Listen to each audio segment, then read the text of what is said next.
Introducción a la filosofía partiendo de los presocráticos. La filosofía ha surgido para buscar respuestas inquietantes acerca de la verdad, el ser, la existencia auténtica, el absoluto, la trascendencia del espíritu, el bien y el mal, la tendencia a investigar, a conocer el sentido último de las cosas a través del tiempo, ofrecer varias soluciones a una misma pregunta. Existen 5 principales soluciones al problema del conocimiento. Número 1, el escepticismo, que niega la validez a todo conocimiento. Lo mejor es dudar. Después tenemos al empirismo, que solo concede capacidad cognitiva a las facultades sensibles. Un conocimiento es válido solamente cuando está apoyado en alguna experiencia. Posteriormente, en el número 3 tenemos el racionalismo, que comenta que los sentidos engañan y que la necesidad y la universalidad del conocimiento científico solo se consiguen por medio de las facultades intelectuales. En el número 4 tenemos al idealismo. Por su parte niega que podamos llegar a conocer a las cosas independientes del sujeto pensante o cognoscente, captando solo nuestras ideas. Número 5, por último, el realismo sostiene que si tenemos conocimientos válidos alcanzados por los sentidos y la inteligencia. En otras palabras, el filósofo trata de llegar hasta la esencia del objeto estudiado. La filosofía rige a todas las demás ciencias, porque es el principio de ellas. Rige la conducta humana basándose en el análisis de la naturaleza del hombre y de sus exigencias. También nos gustaría comentarles acerca de los filósofos presocráticos.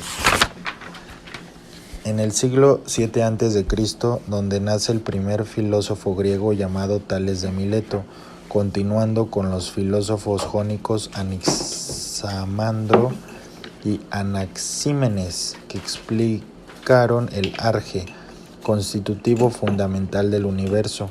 Sobresalen las teorías de matemáticas de Pitágoras, Heráclito con el devenir y Parménides, su opositor, que hablaba del ser e iniciador de la metafísica. Anaxágoras, por su parte, esboza una teoría sobre el nu o espíritu divino, exponiendo el materialismo compuesto de partículas indivisibles llamadas átomos. Empédocles lanza la tesis de los 4 elementos: tierra, agua, aire y fuego, donde la evolución de la materia está sujeta a las fuerzas del amor y el odio, por atracción o repulsión.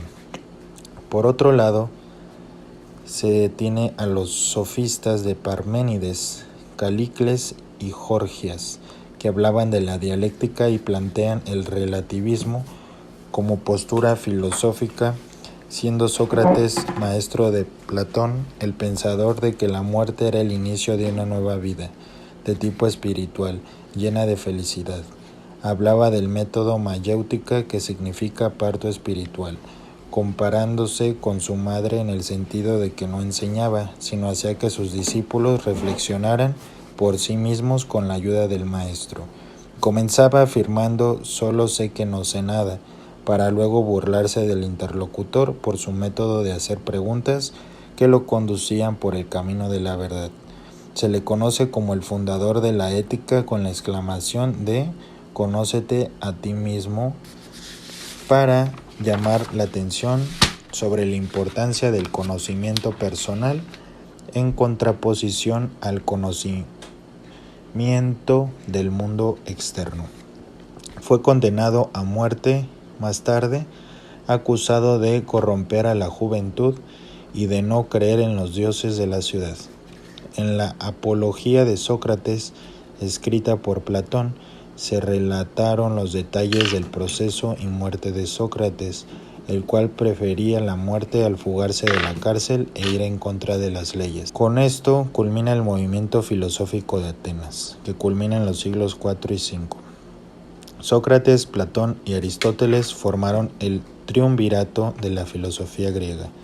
Sócrates con su método mayéutico y su teoría del concepto, Platón con su teoría de las ideas y Aristóteles con la estructuración de las ramas filosóficas como la lógica, la metafísica, la ética, la psicología racional y la política. La doctrina de Aristóteles fue el término de la filosofía griega. Posteriormente, con el Imperio Romano se tuvieron 4 tendencias principales. La número 1, el estoicismo, llamado así por el pórtico de Atenas, Stoa, fundada por Zenón de Sicio, con representantes como Séneca y el emperador Marco Aurelio, así como Epicteto y Posidonio. Ellos cultivaron la lógica y su cosmovisión meramente racional. El sabio se gobierna por la razón y no por los impulsos de las pasiones.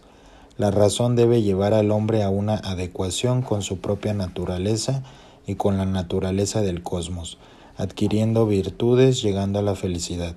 El estoico tiene que renunciar a los placeres y soportar los dolores y penalidades propias, surgiendo la expresión soporto la pena en actitud estoica, con la frase famosa de Séneca: si accedes de grado, el destino te llevará, si no, te arrastrará a la fuerza. El hedonismo se da a partir de una cosmovisión materialista con raíces en Demócrito, proponiendo el placer, hedone, como valor supremo. La regla de conducta práctica es procurar el máximo de placer, con el mínimo de dolor. Los principales representantes de esta doctrina son Epicuro en Grecia, 341 al 270 a.C., y Lucrecio en Roma. Ellos insistieron en el tema de la ética. La virtud no es sino un medio subordinado al placer. Posteriormente, en el número 3 tenemos al escepticismo, después de una época de madurez filosófica, que suele venir cuando, después de Aristóteles, al esplendor escolástico, con el nombre de nominalismo. Consiste en la duda acerca de todo. El escéptico prefiere abstenerse de juzgar, oscila entre la afirmación y la negación. Se distinguen los filósofos Pirrón, Enesidemo, Carneades y Sexto Empírico.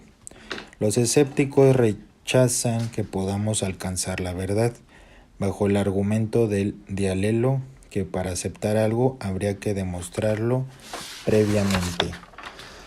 En el número 4 tenemos al eclecticismo.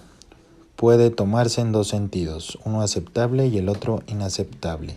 El sentido aceptable del eclecticismo consiste en conservar una postura abierta a todas las influencias, evitando una actitud cerrada ante otras posturas. Un ecléctico puede poseer un cúmulo de teorías muy ricas, pero sin organización ni coherencia interna, con carencia de unidad y creatividad. En esta tendencia podemos encontrar a Marco Tulio Cicerón, que comentó: sería más filósofo si hubiera leído menos y meditado más. Y finalmente tenemos a Plotino, 203 al 270 después de Jesucristo. El autor neoplatónico escribió las Eneadas, una obra dividida en 6 tratados de 9 libros cada uno.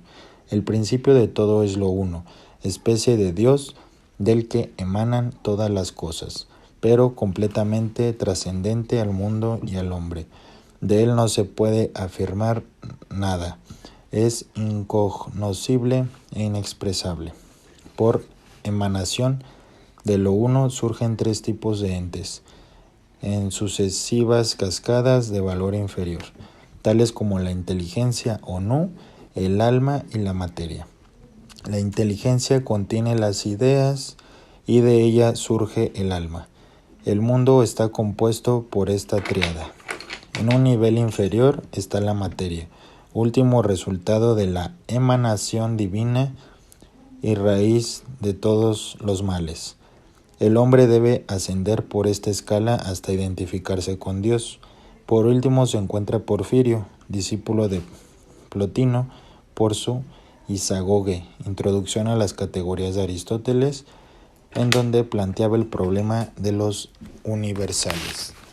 Toda esta información sustentada en Gutiérrez y Politzer. Gracias.